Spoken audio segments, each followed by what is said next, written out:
Jen Souders, and I'm with Forever Branded. And what an honor it is today to be with Mary Miller Jordan.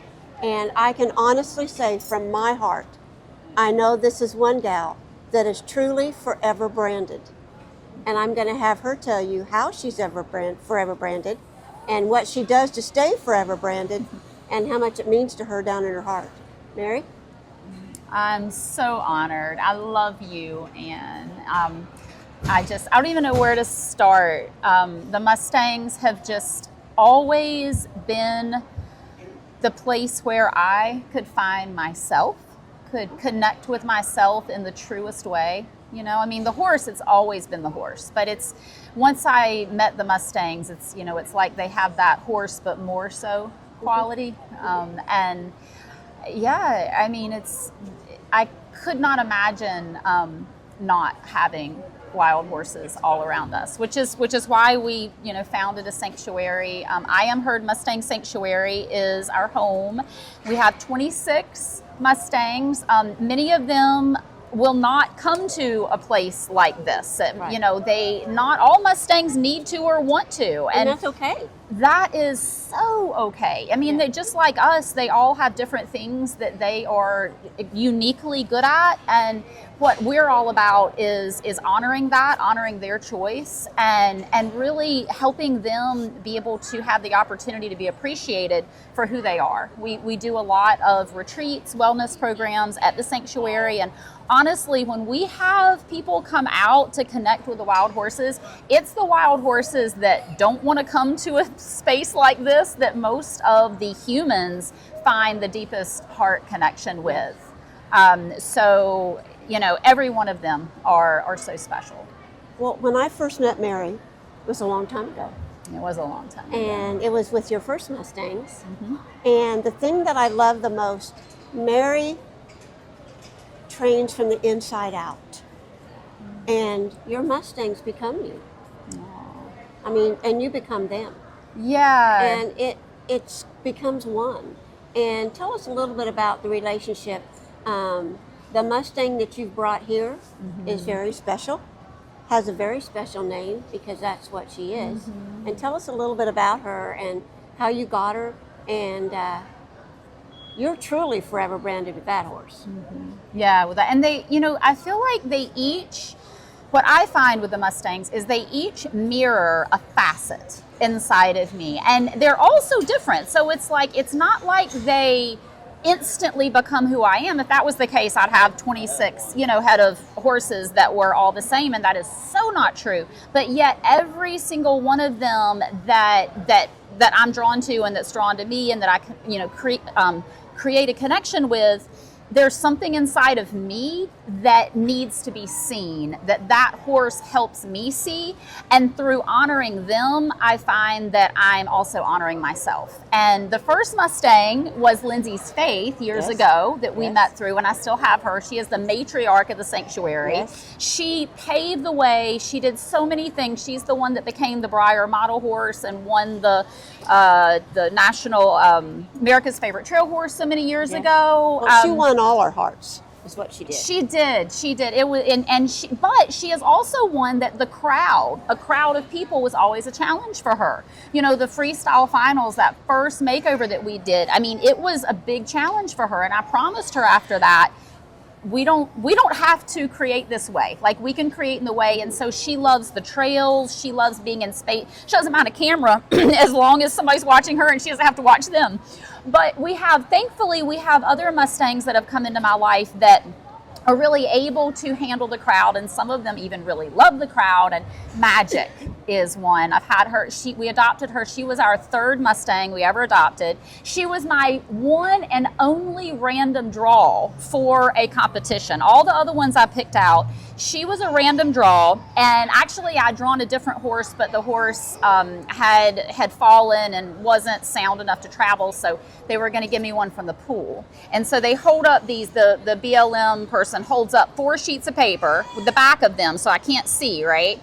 And he's like, okay, okay, pick the one. And I was so drawn to the left one. It's one of these things I remember like it was yesterday. I was like, no, you're not going to pick that one because you're going to make sure that you're letting your intuition, the divine, you're not going to get in the way of destiny here. So I did not pick the left one. I closed my eyes. I spun around to try to make myself dizzy, and I grabbed the left one. And of course it was magic. And so I see the guy Which was magic. And he goes and gets her. And you may say, I mean, yes, I'm partial, but when you see her, you probably will. I don't know that I've ever seen a creature as stunning. No. I mean, she is so beautiful. And that shouldn't matter, and it doesn't matter, but she really didn't like me in the beginning, so it did help. It was really nice that she was just gorgeous. But what was amazing is over time, the relationship just turned into something that I've never had with another human being for that matter. I remember, you were on a journey with her. Yeah. And I remember that journey very well. Yeah. And it wasn't always roses. No. But that's why she's magical. Yeah. And she's the one that's continued to, I mean, she helped us found the sanctuary. She's gone to schools with me. That's one of the things we do with our nonprofit is we travel to schools and we do programs with the Mustangs, and Magic's one of the ones that I can trust to go with me anywhere, any school backyard, and I know that she'll be safe and gentle. But she's also very sensitive. She's not one that tunes out her environment. She actually feels everything in a very very powerful way. And so when we do performances like in Fantasia, it's really important that I tune into her very, very, very intimately. And then that's what we end up sharing in the performance. And that's really, I'm just so grateful for that, because to have the opportunity to share that connection in a space where others can feel it, and I know they have connections with their horses at home, and it brings those things up for them.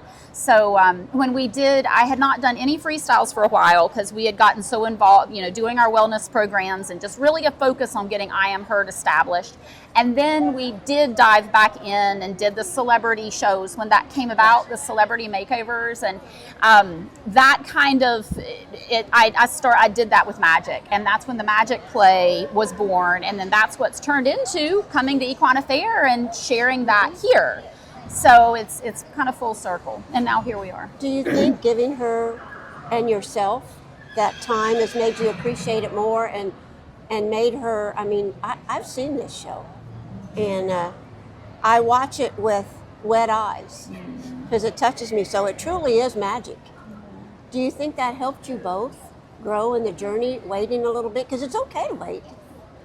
Oh, there's no doubt. I mean, those competitions where we're partnered with a wild horse and you have X amount of time, whether it's 3 months or a year, whatever, it's still a period of time. It's still only the beginning of something that has so much growth and has so many places it can take you. I mean, the competition piece, it did get me started with her. She was a horse I did a makeover with, but I mean, when I look back on it, that was just, I mean, thankful for that because it connected us. But where we are now, there's no doubt. All that time that we've had together, a lot of it's been in non-doing. She went through a long time. She didn't want me to ride her. I mean, she really did not want to be ridden. It's not that I couldn't ride her, but she just wasn't happy when I was riding her, and she was happy when I was doing liberty on the ground beside her. So I embraced that, and we just did more liberty, and now she's comfortable with me riding her again, but we still do a lot more liberty because that's really what she loves, and I love it. I mean, it's almost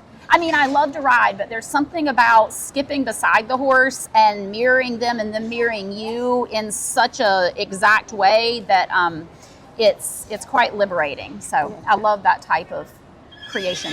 Well, for everybody that has not got to watch Mary and Magic, you're missing out. And tell us and tell everybody how they can get a hold of you, how they can learn more about I Am Heard, how they can see a show. And if you're here at Columbus at Equine Affaire, you've got to watch Mary Miller Jordan and Magic because you just don't want to miss it. So tell everybody how they can find you. Yeah, so I am Herd. It's Herd like a herd of horses. .org is our website. Also, Mary Miller Jordan will get you to the same place. And the Magic Play, we have a video of our first performance there, but we've also done the Magic Play again in other spaces. This weekend at Equine Affaire, presently, we're doing clinics. We were going to share our Magic Play, and this happened. So, but in perfect timing, and we'll be back and we'll share it another year. But Magic is with me this weekend. We have another we had a clinic this morning. We have another clinic tomorrow morning at 9, I believe. We're going to be talking about positive reinforcement, which has become just so much more integrated into our relationships these days. And we have another one on Sunday that's all about the subtleties in the spaces in between the tools that we use to communicate with the horses. There's a lot going on that's a lot more than just picking up the rein. And that's really what I like to focus on and bring attention to. Things like Magic will consistently reach down with her muzzle and touch the inside of her knee every single time about 10 minutes into us warming up together.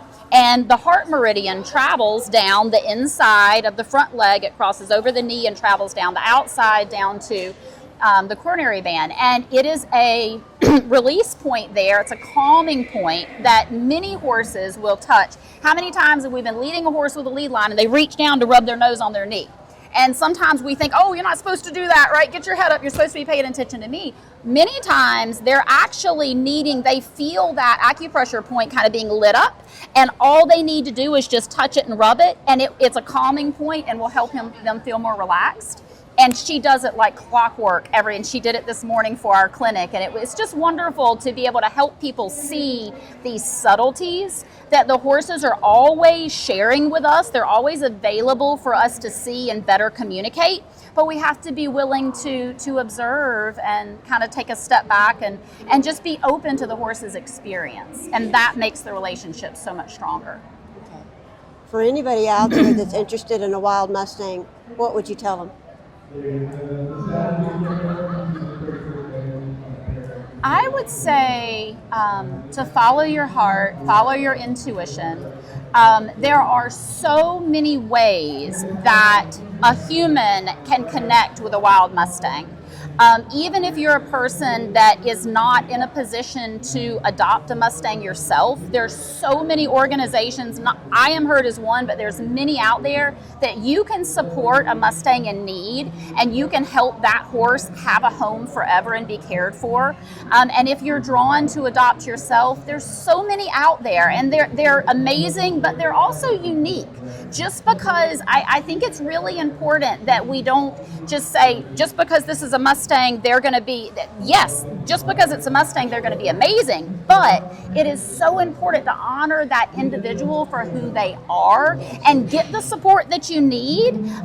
Help really feel into what it is that you're looking for in a horse, and then seek out the horse that wants to be that partner. Because there is a Mustang out there that wants to be the partner that you are seeking. That there is no doubt. But if you just pluck one out, that one might not be the one that is the match for you. So be mindful. Let people help you. There's so many people out here. I mean, you're doing amazing things with Forever Branded now. There's so many amazing organizations, amazing people that love Mustangs, that have experienced a lot of different personalities and dispositions in Mustangs. They can help partner you with one that's going to be a forever home, and that forever it's Forever Branded, and it's a forever for connection for that horse and that human. It's what we're after.